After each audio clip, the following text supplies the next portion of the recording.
My wife demanded. "Sign over the house if you want me to stay." I nodded, smiled, and booked a lawyer the same day. She came home to empty closets and locked accounts. Her new boyfriend dropped her the same week. I, Mark, 32, male, had been with Jessica, 30, for 8 years. We were married for 4 of them. We built what I thought was a perfect life in Austin, Texas.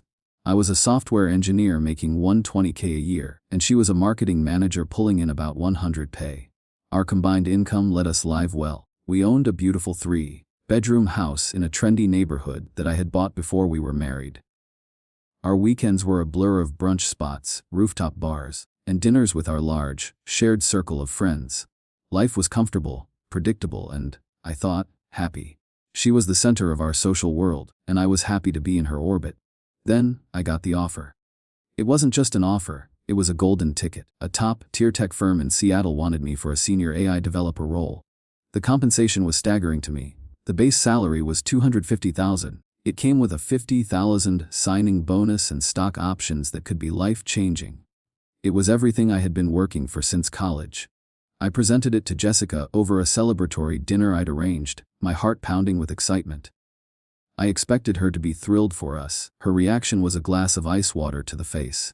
She stared at me, her fork frozen mid-air. "Seattle?" she asked, her voice flat. "I know it's a big move," I said. "But Jess, this is a huge opportunity." She laughed. Not a happy laugh, but a short, sharp, mocking one. "A huge opportunity to do what, Mark?" she said. "Live in the rain and hang out with a bunch of other computer nerds." "It's a major career step." I countered, my excitement deflating. "Our life is here," she said, gesturing around the fancy restaurant. "Our friends are here. My career is here. You want to throw all that away for some nerd fantasy?" The conversation was over before it began. She dismissed my dream without a second thought. That night, the first real crack in our foundation appeared. It was a crack she had just sledgehammered into existence. Update 1: for the next 2 weeks, I tried to bring it up again. I made spreadsheets showing the financial benefits. I pulled up pictures of beautiful homes we could afford near the water in Seattle. I tried to talk about the possibilities for her career in a bigger city. Every attempt was met with a brick wall. "We are not discussing this," she would say, not even looking up from her phone. "This is my life's work, Jess," I pleaded one night. "Your work is boring," she said. "And we are not moving." Our friends were no help. They were her friends first, and they all took her side. I was out for drinks with her best friend's husband, Tom, hoping for an ally. "Dude, just let it go," he told me, clapping me on the shoulder. "This is a big deal, Tom," I said. "Is it bigger than Jessica?" he asked. "She's happy here. Don't mess up a good thing. A job is just a job." I felt incredibly alone. It became clear that in Jessica's world, my ambitions were secondary to her comfort. Her happiness was the default, and my dreams were a disruptive inconvenience. So, I went quiet. But I wasn't giving up. I was planning. I started by opening a new bank account at a completely different bank. Online, no paper trails to the house. I contacted the recruiter in Seattle and told him I was still very interested, but had some personal logistics to handle. He was understanding and extended the deadline for my decision. Then I started my research. I found a highly rated divorce lawyer in Austin and scheduled a confidential consultation. I learned about Texas property laws. The house was mine, purchased before the marriage, a pre-marital asset. My inheritance was also protected. I started looking at apartments in Seattle, just to see what was out there. The possibility felt real, a secret escape hatch I was building for myself, while I smiled and pretended everything was normal at home. Update 2: after my consultation with the lawyer, I knew where I stood. I had a clear picture of my rights and my options. The knowledge was empowering. That evening, I decided to tell Jessica the truth. The time for discussion was over. A decision had been made. I found her in the living room, scrolling through Instagram. "Jess, we need to talk about Seattle," I said, keeping my voice calm and steady. She sighed dramatically. "Mark, I told you, it's not happening." "I've accepted the job," I said.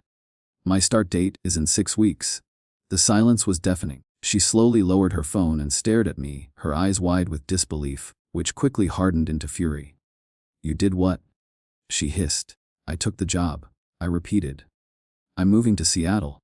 "You did this behind my back," she yelled, jumping up from the couch. I tried to do it with you, I said. You refused to even have a conversation. Because it's a stupid idea, she screamed. You are choosing a computer screen over your wife. The argument escalated quickly.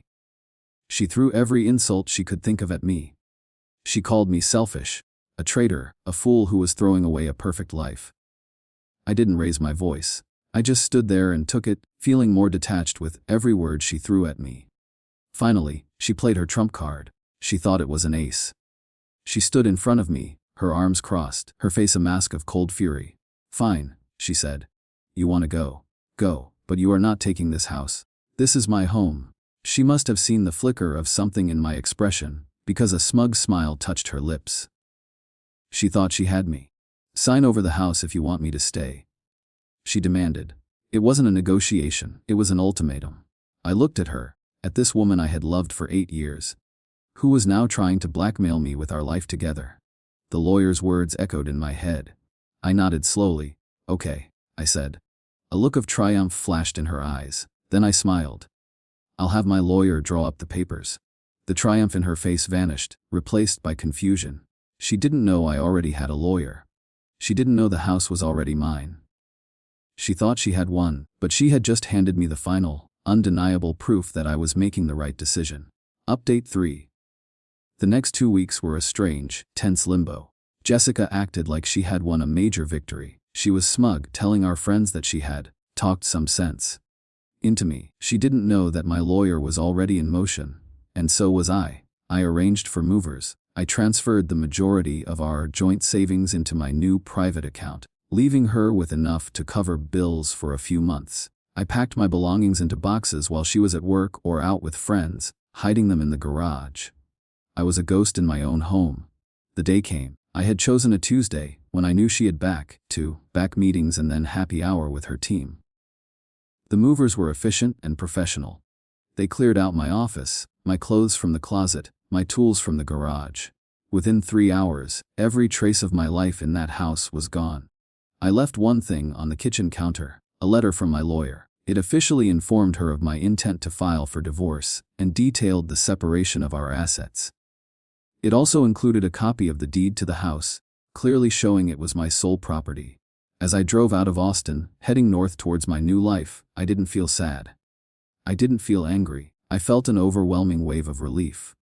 It was like I had been holding my breath for years and could finally exhale. My first few weeks in Seattle were a blur of activity. I moved into a sleek, modern apartment in the South Lake Union neighborhood, with floor-to-ceiling windows overlooking the water. My new job was incredible. The work was challenging, my colleagues were brilliant and collaborative, and for the first time in years, I felt respected and valued for my skills. The 60-hour work weeks flew by because I was passionate about what I was doing. I was building a new life, one that was entirely my own. Update 4. 6 months passed. I was no longer just surviving in Seattle, I was thriving. I had found a new rhythm to my life. I joined a climbing gym and went twice a week. I made friends with my neighbors, a couple who invited me over for game nights. I spent weekends hiking in the mountains, exploring the city's music festivals, and discovering amazing food. Work was better than I could have imagined. I led a project that launched successfully, and I received a surprise, the $20,000 bonus. Combined with my signing bonus and savings, I had more than enough for a down payment. I bought a beautiful 2-bedroom condo in Belltown with a view of Puget Sound. This was mine. I had earned it. Then, the messages started. First, it was Jessica's friends. Confused texts asking for my side of the story. I ignored them. Then, her aunt reached out on Facebook. I was polite but brief, explaining that we had grown apart and were seeking different things in life. Finally, her cousin, who I had always liked, called me. "Mark, what is going on?" she asked. "Jessica is telling everyone you had a breakdown, got fired, and ran away to Seattle to live in some crappy apartment because you couldn't face anyone." I laughed. "None of that is true." "I didn't think so," she said. "She also told everyone you were cheating on her." The lies were shocking but not surprising. It was classic Jessica, controlling the narrative, making herself the victim. The cousin also told me about the new boyfriend from the hook. Apparently, Jessica started dating Tom, my former friend, less than a month after I left. She moved him into my house. But it didn't last. He left after 2 weeks. She thought she was getting the house and your money. The cousin explained. When Tom found out she was broke and in debt up to her eyeballs, he bailed. He called her a financial train wreck. The news didn't bring me joy, just a sad sense of validation. I hung up the phone, looked out at my view of the Sound, and felt nothing but peace. Her storm couldn't reach me here. Update 5. I hadn't updated my professional profile since leaving Austin. I was so busy building my new life that I simply forgot. One evening, after a particularly successful product demo at work, I decided it was time. I logged into my LinkedIn account. I updated my location to Seattle. I changed my employer to the prestigious tech firm. And then, with a sense of quiet pride, I entered my new title, Senior AI Developer. I posted a brief, professional update about the exciting project my team had just launched. The explosion was immediate. Within an hour, my phone started buzzing. It didn't stop for 3 days.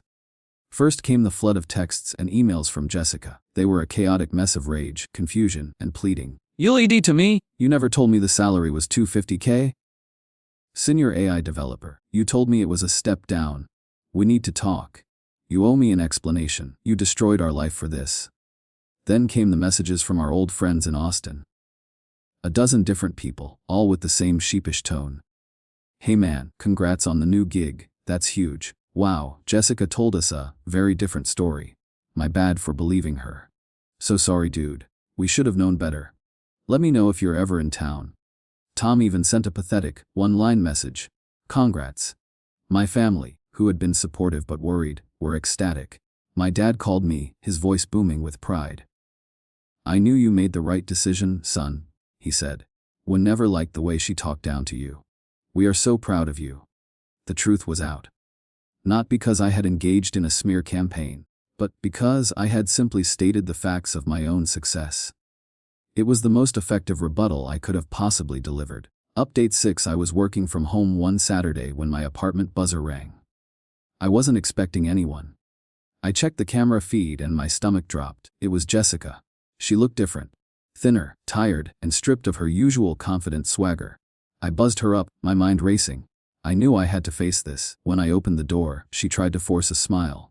"Hi Mark," she said softly. "Jessica," I said, not moving from the doorway. "What are you doing here?" "I came to see you," she said, her eyes welling up with tears. "To apologize. I made a terrible mistake. I was scared and I was stupid." She tried to step inside, but I blocked her path. "I miss you," she whispered. "I want to fix this. I can move here. We can start over." I just looked at her. The woman crying in my hallway bore little resemblance to the one who had mocked my dreams and tried to take my house. "You called my career a nerd fantasy," I said, my voice cold and even. "I didn't mean it," she sobbed. "The week I left, you posted a picture with your friends on Instagram," I continued. The caption was trimming the dead weight. Was that a mistake too? Her face paled. She had forgotten about that. "And what about telling everyone I had a mental breakdown and got fired?" I asked. "I've changed, Mark, I swear," she pleaded, grabbing for my arm. I stepped back. "No, you haven't changed, Jessica," I said, the finality of it settling deep in my bones. "Your circumstances changed. You found out how much money you walked away from. That's the only thing that's different." "That's not true." "It is true," I said. "There is nothing to start over. We are done, please leave." I closed the door on her desperate pleas. I didn't feel anger or pity. I felt nothing at all. Update 7. I thought closing the door would be the end of it. I was wrong. Rejection turned Jessica from a manipulator into a predator. A week later, I received a letter from a new lawyer she had hired. The letter was absurd. It claimed she was entitled to half of my current salary, half of my signing bonus, and spousal support. It also reasserted her claim to the Austin house. I forwarded it to my lawyer, who laughed when he read it. He sent back a single-page response that dismantled every one of her claims. He pointed out that my new income was earned post-separation. The bonus was part of that new employment, and the house was a non-marital asset. He concluded by stating that any further frivolous claims would be met with a motion for sanctions. We never heard from her lawyer again. Defeated legally, she turned to social media. She launched a vicious campaign against me, posting long, rambling statuses about how I had abandoned her and stolen her future. She painted me as a monster. But her strategy backfired spectacularly. The friends who had recently apologized to me were not about to be lied to again. They started commenting on her posts, correcting her. That's not what happened. Jessica. Mark tried to get you to move with him for weeks. One of her own bridesmaids even posted screenshots of texts where Jessica had bragged about trying to get the house from me. The campaign collapsed in on itself. Her allies turned against her. People saw her for exactly what she was, a bitter, manipulative liar. Her social media went silent. She had burned every last bridge, and now she was completely alone on the other side. Update 8: a year passed since I closed the door on Jessica. My life had continued its upward trajectory. At work, I was promoted to lead AI developer, and my salary jumped to $320,000. I kept my condo in the city but also bought a small, rustic cabin in the Cascade Mountains, a place of peace where I could disconnect on the weekends. I had also met someone. Her name was Sarah. She was a resident at a local hospital, smart, funny, and kind. We met on a hiking trail. She had a passion for life that matched my own. Our relationship was built on mutual respect and support, things I now knew were non-negotiable. She celebrated my successes as if they were her own. One evening, a message from an unknown number popped up on my phone. It was from Jessica. "Mark, I know I have no right to message you. But I wanted to say I'm sorry. For everything. You were right. I didn't value you or your dreams. I was selfish and I ruined the best thing in my life. I hope you're happy." It was the apology I had once thought I needed to hear. But reading it now, I realized I didn't need it anymore. I had already moved on. I typed a short reply. "Thank you, Jessica. I wish you the best." I hit send and then blocked her number. It was the final bit of closure. A chapter of my life, finally and completely closed. Final update: a few months later, I was back in my hometown visiting my parents. I was doing some grocery shopping for my mom when I heard my name called. I turned and saw Jessica's parents standing in the aisle. My first instinct was to turn and walk away. But they looked so genuinely distressed that I stopped. Her father, a man I had always respected, walked up to me, his hand extended. I shook it. "Mark," he said, his voice thick with emotion. "We are so sorry." Her mother nodded, dabbing at her eyes with a tissue. "We heard about everything. The way she treated you, it was awful. We just wanted to apologize. We spoiled her." Her father admitted, his shoulders slumping. "We never taught her the value of a true partnership. We never made her face consequences. We raised her to be selfish, and you paid the price for it. I am truly sorry." I was stunned. Hearing them take responsibility for their part in her behavior was something I never expected. "Thank you," I said, genuinely moved. "That means a lot to me." We spoke for a few more minutes, and I told them about my new life and about Sarah. They seemed genuinely happy for me. Walking away from them, I felt a final sense of peace settle over me. That experience taught me a powerful lesson. One that I want to share with you. Never set yourself on fire to keep someone else warm. Your dreams, your ambitions, and your self-respect are not negotiable. The right person will not ask you to sacrifice them. They will be the one handing you the matches and cheering you on as you light up the world. Today, I am happier than I ever thought possible. I have a career I love, a home that is a sanctuary, and a partner who is my biggest champion. I am fulfilled, I am at peace, and I am free.